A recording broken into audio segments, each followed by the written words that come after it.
ഞാൻ ഇപ്പോൾ നിൽക്കുന്നത് കൽപ്പറ്റ മുനിസിപ്പാലിറ്റിയിലെ 1-ാം വാർഡ് മണിയങ്കോട് നെടുനിലം എന്ന് പറയുന്ന പ്രദേശത്താണ്. കഴിഞ്ഞ 30 വർഷക്കാലമായി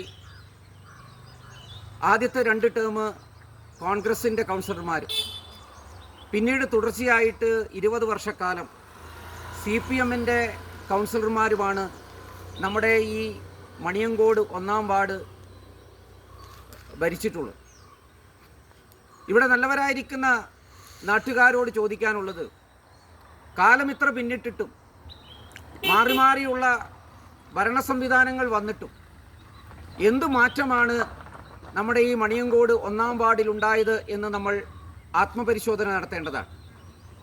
നമ്മുടെ വാർഡിൻ്റെ വികസനമാണ് നമ്മുടെ ലക്ഷ്യമെങ്കിൽ ഭാരതീയ ജനതാ പാർട്ടിക്ക് അനുകൂലമായി ഒരവസരം നൽകുവാൻ മാന്യ വോട്ടർമാർ തയ്യാറാകണമെന്നുള്ളതാണ് ഭാരതീയ ജനതാ പാർട്ടിക്ക് പറയുവാനുള്ളത്.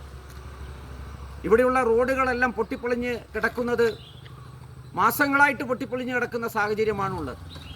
അത്യാവശ്യം ചില കോറി വേസ്റ്റ് കൊണ്ടിട്ട് നിറയ്ക്കുകയെന്നല്ലാതെ യാതൊരു തരത്തിലുള്ള ക്രിയാത്മകമായിട്ടുള്ള നടപടികളും നമ്മുടെ മെമ്പർ ഉൾപ്പെടെയുള്ള ആളുകൾ ഇതുവരെ ചെയ്തിട്ടില്ല എന്നുള്ളതൊരു യാഥാർത്ഥ്യമാണ്.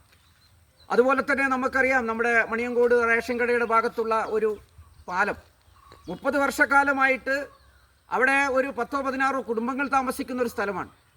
അവിടേക്ക് എത്തിച്ചേരാൻ വളരെ ദുസ്സഹമായ സാഹചര്യമാണുള്ളത്. 30 വർഷക്കാലമായിട്ട് ഒരു പാലം പോലും ഉണ്ടാക്കി കൊടുക്കാൻ കഴിയാത്ത ഭരണാധികാരികളാണ് നമുക്ക് ഇവിടെ ഉണ്ടായിട്ടുള്ളത്. മാത്രമല്ല, ഇവിടെ ഈ വാർഡിൽ 7ഓളം ഉന്നതികളാണുള്ളത്.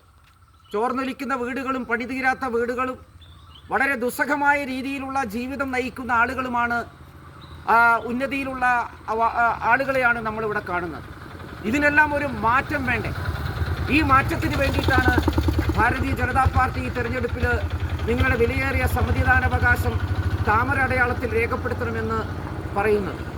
ഒരുപാട് ക്ഷേമ പദ്ധതികൾ കേന്ദ്ര സർക്കാരിൻ്റെ നേതൃത്വത്തിൽ നടപ്പിലാക്കിക്കൊണ്ടിരിക്കുന്ന ഈ സാഹചര്യത്തിൽ മോദി മുന്നോട്ട് വെക്കുന്ന അഴിമതിരഹിതമായ വികസനോന്മുഖമായിരിക്കുന്ന പ്രവർത്തനമാണ് ഈ വാർഡിലും നമ്മുടെ പ്രിയങ്കരിയായിട്ടുള്ള നമ്മുടെ സാരഥി ശാന്തകുമാരി ടീച്ചറുടെ നേതൃത്വത്തിൽ ഈ വാർഡിൽ നടത്താൻ വേണ്ടി പോകുന്നത്.